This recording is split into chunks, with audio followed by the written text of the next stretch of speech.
Oh, hello.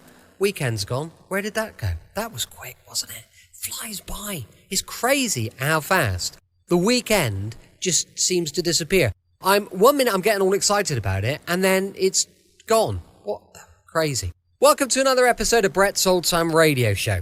A huge thank you for joining me once again for our regular late night visit to those dusty studio archives of old time radio shows right here at my home in the southwest of the United Kingdom. I'm Brett. I'm your host for our Nighttime Podcast. Welcome to another episode. Loads of social media, Facebook, Instagram, YouTube, and TikTok. Go check them all out. That would be brilliant. They're all called Brett's Old Time Radio Show. Latest book is available on Amazon. It's called Danger in the Spanish Sun. Whiz over, grab a copy, then come back. Have you done it? Yep, all done. Good, brilliant, that's fantastic. Time now for The Man Called X. This one first broadcast on the 10th of March, 1951. It's called Cargo Confidant. Now we present Herbert Marshall as The Man Called X, the Saturday night feature on NBC's 5-show festival of comedy, music, mystery, and drama. Brought to you by Chesterfield, the cigarette that has for you what every smoker wants. Mildness plus no unpleasant aftertaste. The cigarette that brings you Bing Crosby and Bob Hope. By the makers of Anacin for fast relief from pain of headache, neuritis, neuralgia. And by RCA Victor, world leader in radio, first in recorded music, first in television.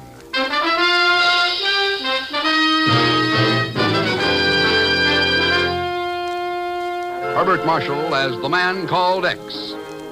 Wherever there is mystery, intrigue, romance, in all the strange and dangerous places of the world, there you will find The Man Called X. Hey, wait, listen to this. Now here's Chesterfield's answer to Cyrano de Bergerac. Bob Hope. I'd top easy, Dad, but we only have a minute here to sell Chesterfield. Okay, well, let's get to it. Better tasting Chesterfield is the only cigarette that combines for you mildness with no unpleasant aftertaste. The mildness is a cinch to prove. You just make the Chesterfield mildness test. You know, open a pack and enjoy that milder aroma. Then smoke them, and you'll know that Chesterfields are milder. And Chesterfield leaves no unpleasant aftertaste. That fact has been confirmed by the country's first and only cigarette taste panel. So make our cigarette your cigarette. The reasons go together like this. Chesterfield, Chesterfield always takes first place. That milder, mild tobacco never leaves an aftertaste. Oh ho, open a pack and give 'em a smell. Then you'll smoke 'em.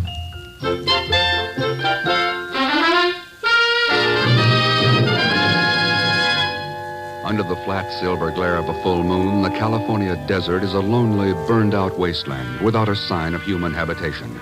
But in a dense clump of mesquite and chaparral, two men crouch silent and hidden, watching as a two-engine transport plane lands in the midst of this utter desolation.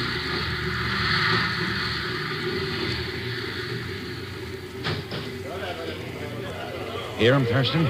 They're Mexican nationals, all right. Okay, Kitty. Give the signal. Let's get out there. Check.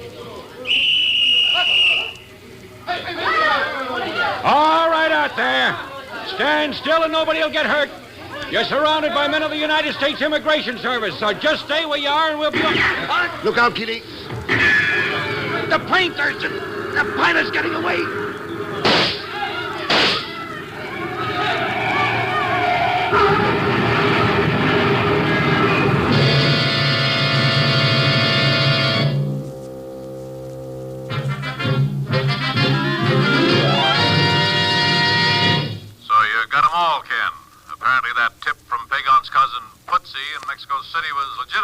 That's right. Good. You heading back to New York now? No rush, Chief. I think I'll stay out west for a little while. But why, Ken? It's just a routine thing. Another bunch of Mexican nationals picked up for attempting illegal entry. Chief, did you ever hear of Fedor Kolenda? Fedor Kolenda? Yeah. Sure. During the war, he was one of the biggest international agents in the business. He was also one of the passengers aboard that plane. What? That's right. He's the fourth big-time alien agent we picked up in the past 60 days. Illegal entry, all of them. How many more have gotten in without it being spotted, we don't know. But I have a hunch we're being flooded with them. If you're right, Ken, we've got to put a stop to it. Right. Now, Colenda's in the hospital at Blythe with a bullet in his shoulder. He's in no condition to talk, even if he wanted to. But he had a telegram in his pocket that may give us a lead. Well, what did it say? It confirmed a reservation he'd made for a vacation. Vacation? at the Flying Mustang, a dude ranch in Helena, Montana.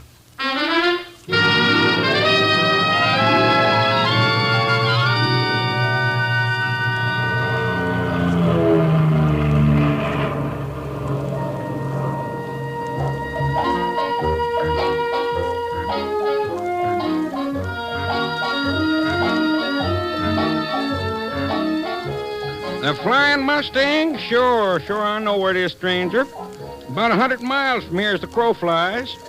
But it'll take 2 days easy by car, 10 by pack mule. What about flying in? Well, you maybe got a point there, stranger, if you ain't afraid of them mountains, that is. Pretty dang high, them mountains. I heard of fellas who were once... Plane ready yet, Zeke? Oh, howdy, Miss Doris. Yep, gassed up, checked out, and all ready to skedaddle. Thanks, Zeke. Say, before you go, Miss Doris, the fella here been asking about the Flying Mustang. Seems he's trying to figure how to get out there.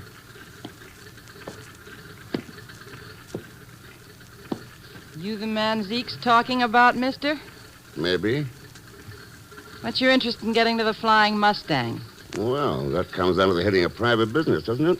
It's my business, too, mister. Oh, why? Why? Why? 'Cause she's Doris Crandall, stranger. She owns the outfit, that's why. And I'm asking, mister, what's your interest in getting out there? You're not very cordial to your guests, are you, Miss Crandall? Who are you? My name's Ken Thurston. We're full up, Mr. Thurston. Better wire for reservations the next time. Maybe sometime next fall. Would Fedor Calendar have to wait that long? What's Calendar got to do with this? His vacation plans have been interrupted, and I thought I might be able to take his reservation. Zeke, Yep, Miss Doris. tell the boys at traffic control that I'm changing my flight papers. I'll be carrying a passenger.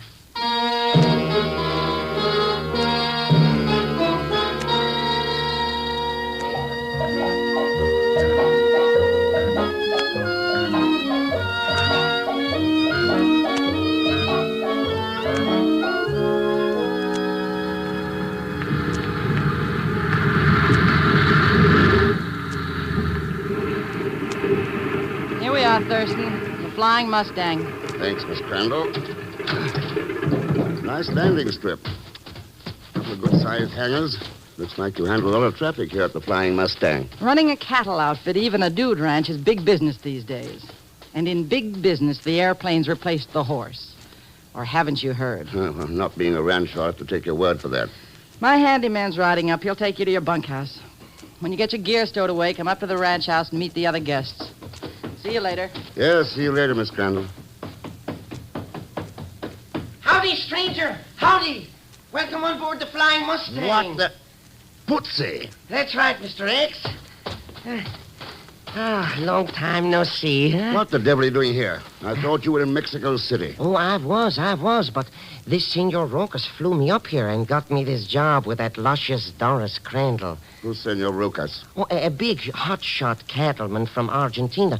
He's the guy I heard talk about smuggling in the Mexicans when I called you and the chief about it. Huh? Believe me, Mr. X, I'm plenty glad you showed up. There's something screwy going on this ranch place. Like what, Putsy? Yeah, like what, Putsy? Oh, it's you, Mr. Sanders. You were saying there's something screwy about the Flying Mustang, Putsy. Like what? I didn't mean exactly screwy. Exactly. Oh, Mr. Thurston, this is Mr. Bert Sanders. He's the big shot in charge around here. That means I'm foreman of the spread, Thurston. And any information you want about the outfit, you can get from me. Not from any cookhouse waddy who's been pasturing on loco weed. What's the matter, Sanders? Has the Flying Mustang got something to hide? Look, mister, maybe you're here for a vacation. Maybe you're mixed up with some of that business going on at the ranch house. But whatever it is, let's get one thing straight.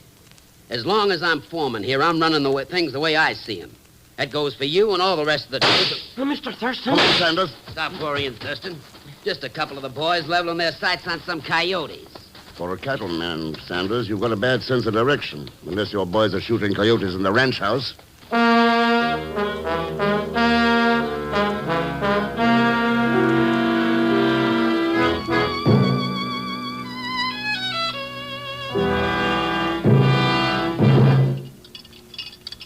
Cheers, Senor Thurston. Martini. Perhaps it will make restitution for the way Madeline and I startled you. Oh, well, After all, Mr. Thurston, we must have a drink to our newly formed acquaintanceship. All being dudes together. Sure, Miss Trent. A martini it'll be. Bueno, bueno. You, Senor Sanders? I don't drink during working hours, Mr. Rokas. As you wish. And I still think there's something mighty funny about those shots. I thought we had explained it, Mr. Sanders. Julio was boasting of his ability with a revolver. I asked him to prove it. He did, by firing at a target out the window. If you have any other comments, I suggest you make them to Miss Crandall.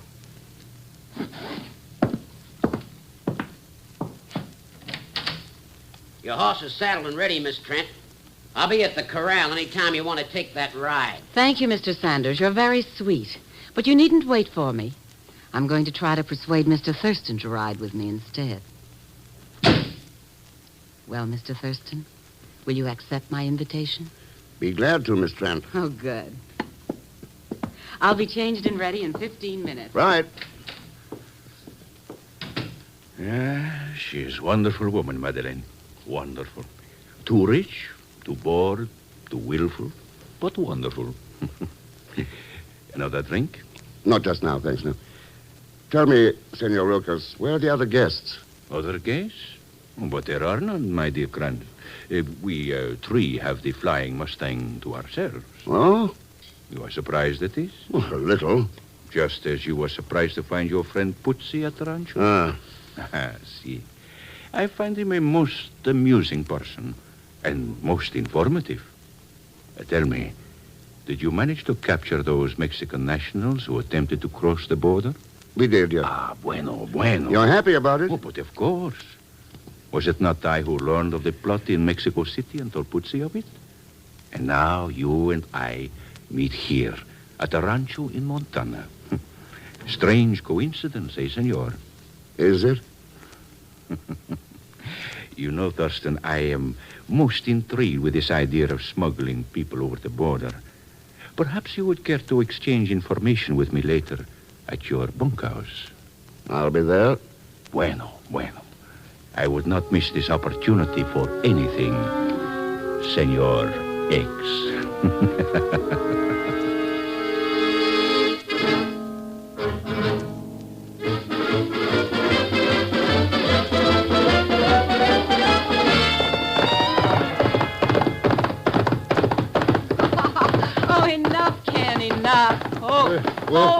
You come Tired, Madeline? Oh, no, Ken. I could ride like that for hours. But we're nearly back at the ranch house. And my main purpose in coming out here was to talk. What about? A friend of yours, Fedor Kolenda. What do you know about Kolenda? Oh, I met him once, casually, before the war, at an embassy ball in Budapest. What makes you think he's a friend of mine? Well, Doris Crandall told me you'd assumed his reservation. Frankly, I was a little surprised to learn he was in the country. I thought he was in disfavor with the government. Yeah. Tell me a couple of things, Madeline. Of course, Ken. You and Rokas were the only guests at the ranch when I arrived, but at first Miss Crandall said there wasn't room for anyone else. Any idea why? No. Except that Doris is a rather peculiar girl. Any other questions? Yeah, that shooting episode in the ranch house. What really happened there? You didn't believe my story to Sanders? I might have. If Rokas didn't have powder burns on the shoulder of his jacket. Powder burns? Yep. Rokas wasn't shooting at anything. He was the target. Oh. If you knew Julio better, you'd realize how ridiculous that statement is. My darling, he hasn't an enemy in the world. Mr. Thurston! You, Mr. Thurston! Oh, boy, am I glad I found you. You got to do something, Mr. Thurston. You got to do something. What's wrong? Somebody's been shooting at coyotes again. That's what's wrong. What? And they got him, too. Right in your bunkhouse. Senor Rokas. Julio?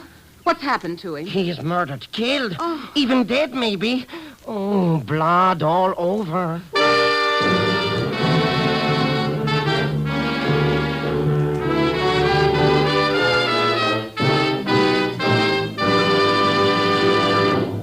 We will continue with The Man Called X in just a moment.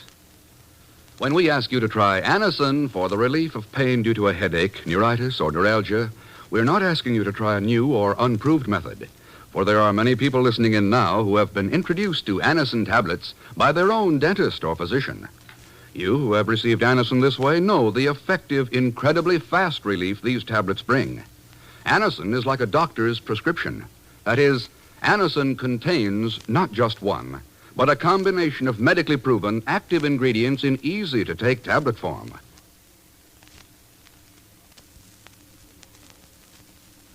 People by the thousands are using modern Anacin today instead of other ways. Doesn't their experience seem worth following? Try Anacin the next time you suffer pains from headache, neuritis, or neuralgia. You will be delighted with the results. Ask your druggist for Anacin today. Anacin is spelled A-N-A-C-I-N.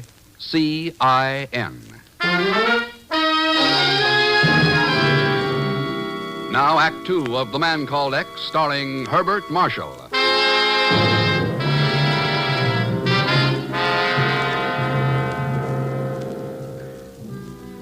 Attempting to track down a well-organized effort to smuggle alien agents into the country, Ken Thurston finds himself at the Flying Mustang, a dude ranch near Helena, Montana.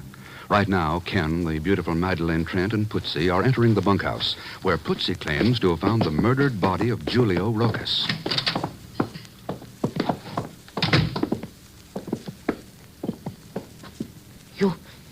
You see what I mean, Mr. Thurston? Yeah. What was it, Ken? Whoever shot at him this time didn't miss. Who else knows about this, Putzi? Oh, nobody. Where's Sanders? He said he was going hunting for snipes or something. And Doris Crandall? Oh, the last I seen of her, she was going into the airplane garage. The hangars? What would Doris be doing there at this time? Ken. Yeah. There's your answer, Madeleine. Looks like Doris is taking a little trip.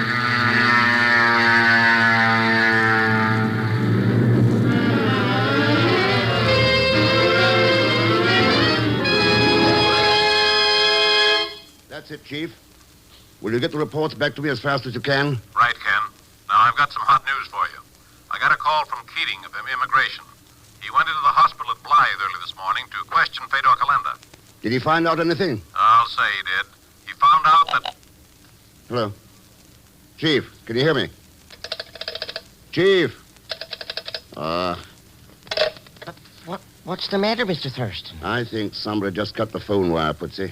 Oh, that's all it... Huh? Cut the phone wire? That's right. Hey, I don't get it, Mr. X. Well, what's going on this ranch place anyways? Cutting phone wires, murdering people. And why would anybody want to bump out that Rocas character anyway? The usual reason, he knew too much. Knew too much about what? Smuggling aliens into the country. Huh? I have an idea he was going to tell me about it when I got back from that ride. Somebody else must have thought so, too. Hey, what if that somebody thinks I know something? It's a possibility. Well, don't just stand there. Call the police. Call the... Mr. X, the telephone wires. We can't call nobody. That's right, Putzi.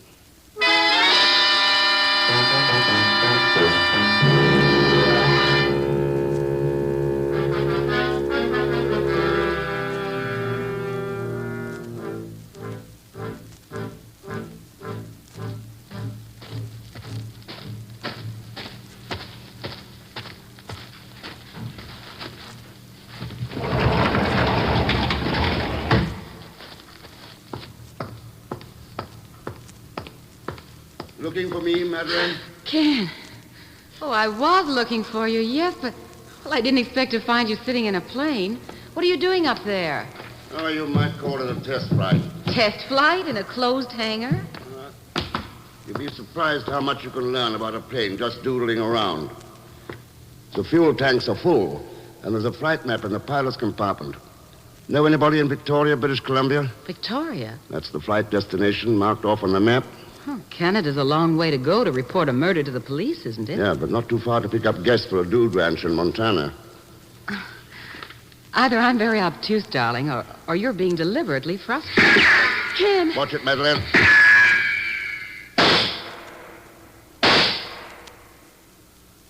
Stay right there. Can you see him, Ken? No, he's gone. Do you think it was Sanders? Could be. Carrying a grudge against us for taking a ride together? A better guess is that he didn't want us to talk to Doris Crandall. Doris? Yeah, she's back. Coming in for a landing now.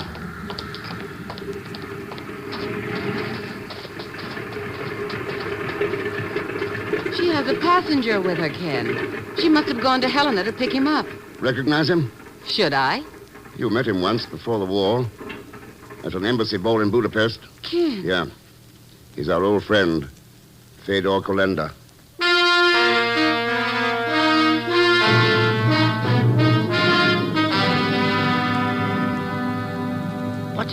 But I don't get it, Mr. X. What's that no-good spy Calendo doing here anyways? I think he's come to meet some old friends, Putsy. Huh? Listen.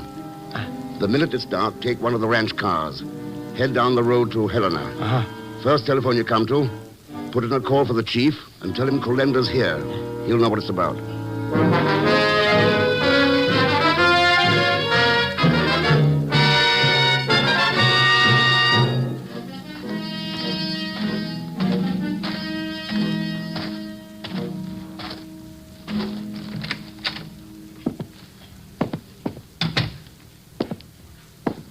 That's far enough, Thurston. Well, Miss Crandall, welcome home. Thanks.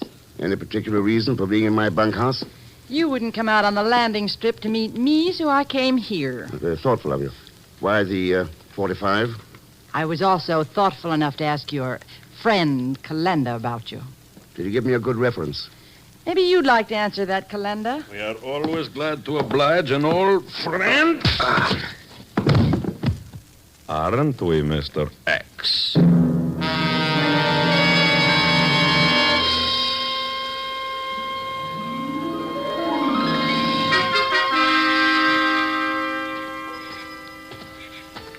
Oh, why I get myself mixed up in these things, I don't know.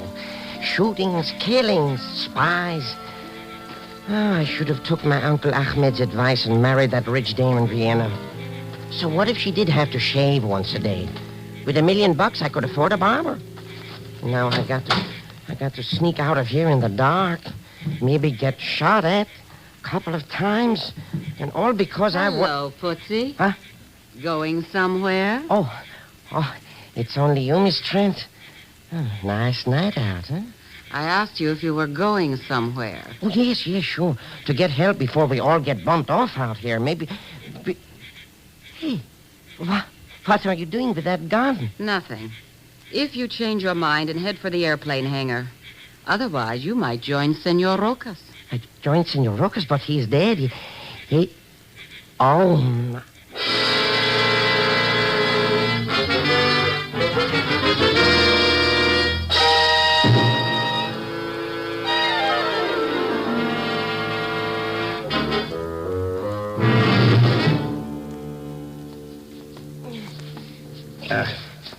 Any luck with those ropes, Putsy? Luck? These things got me tied tighter than a bum. What gives, Mr. X? What gives? Why we're all tied up in this aeroplane hangar? Why? Who's after us and for what? Smuggling enemy agents into the country is a profitable business these days. What's that got to do with that Madeline pulling a gun on me? Just protecting her vested interests, Putsy. Huh? She's the boss of the outfit. Oh, that's different. For a minute, I thought you said the boss of the outfit. That's why she had Sanders kill her boyfriend, Rucas. Oh. He tipped us off once and was going to do it again. When she tried getting him herself earlier, it didn't quite come off. But he said it was target practice or something. A cover-up for her. When you love someone badly enough. Oh. But what about little Doris Crandall? How does she figure in all this? Would you like me to take over on that one, Ken? Mr. X. Hello, Madeline. You see, darling, Doris is a nice girl, though rather stupid. When the blizzards of 2 years ago nearly wiped her out, she was very grateful when I financed her. So you told her I was the one who killed Rucas. How long do you think you can keep fooling her, Madeline? Oh, just long enough for my next plane to arrive from Canada. It's due any minute, carrying one of the most valuable cargoes I've ever handled. I see. Then Doris will try to fly you and Putsy back to Helena in that plane. But unfortunately, it's going to crash. Crash? Sanders tells me it can be done quite easily. He'll take the plane up with the 3 of you aboard, set the automatic pilot, and bail out. Oh, but we could get killed that way, even hurt, maybe. The plane from Canada is coming in now, Madeline. and Sanders has Doris outside. What about these two? Cut their ropes, Fedor, and take them out to the runway. Hmm? As soon as the others disembark, see that they climb aboard. I'll hold a gun on them while you tie them up again. Very well, Madeleine. Yeah, so you thought you could stop us from entering your country, Thurston. What fools you are. You know, someday you will learn that nothing can prevent us from obtaining our objectives. Yeah. So, stand over there. Sure. Anything you say? Now, for you, Putsy. Hurry, Fedor. The plane is landing. All right, Madeline, all right. There, on your feet. Putsy. Okay, I'm on my feet. Here, Fedor. Take the gun and get them out there quickly. Huh? You see them, Thurston? 10 of the finest espionage agents in the world. Gorbachev, Madison, Ferran, Stryker. It may take them time, but when they're through, there will not be a military secret left in this country. Fedor. Huh? Oh? There's something wrong there. What? Those men. They're not the ones we were bringing in. That's right, Madeline. All right, Chief. Better take them. Chief? All right, all of you. Stand where you are. You're under arrest. Arrest! No! Shoot them, Fedor! Shoot! Don't bother trying. Fedor! Oh! Look at Sanders. He's trying to run away. Hey, what do you know? He didn't make it. Round them up, men. Watch out for snipers. How about it, Ken? You okay? Yeah, thanks, Chief. What about the plane from Canada? We waited until it got across the border. Then a couple of Army jets forced it to land. You had your information down pat. Good. Oh, Chief, this is Madeleine Trent. She was operating the outfit. Yes, but apparently not quite smartly enough. How did you get that information out? Those planes in the hangars have shortwave radios, Madeline. Radios? I had forgotten. You forgot something else, too. Something that every American school kid knows and believes in. They say it every day. It might be a good idea if all of us said it every day. And meant it. It goes, I pledge allegiance to the flag.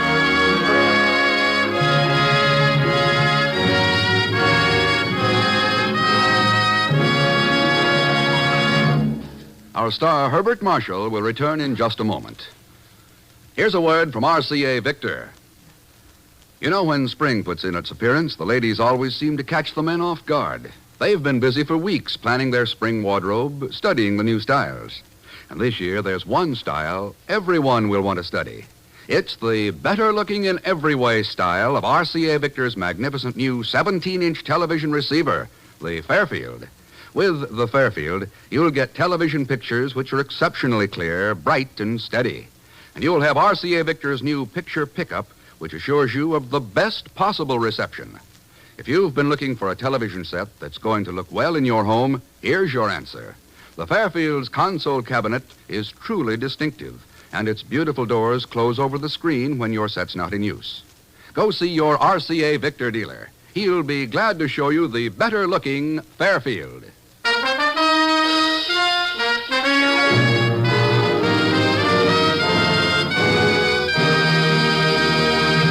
Now, here is our star, Mr. Herbert Marshall. Thanks for being with us. I think you ought to know that those in tonight's cast were Gene Tatum, Lucille Meredith, Will Wright, Sidney Miller, Bill Johnstone, Billy Hallup, and Lou Merrill. Next week, Mr. X tracks down an old friend of his who is tied up with one of the most nefarious crimes in modern history. Of course, when you use a word like nefarious, you also have to mention Leon Belasco, who will be along as Pagon Zellschmidt. So join us, won't you, when next I return as the man called X. Good night.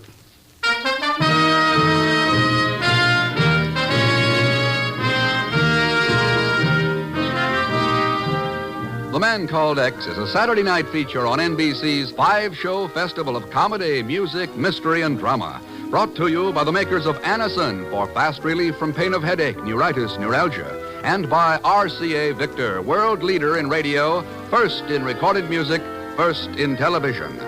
The Man Called X, starring Herbert Marshall, is produced by J. Richard Kennedy, with music composed and conducted by Felix Mills. Tonight's story was written by Sidney Marshall. All characters and incidents on this program are fictitious, and any resemblance to actual characters or incidents is purely coincidental. Be sure to listen tomorrow evening for The Big Show with Tallulah Bankhead and a great parade of stars. The Sunday night feature of NBC's All-Star Festival. And until next week, same time and station, this is Jack Latham saying good night for The Man Called X.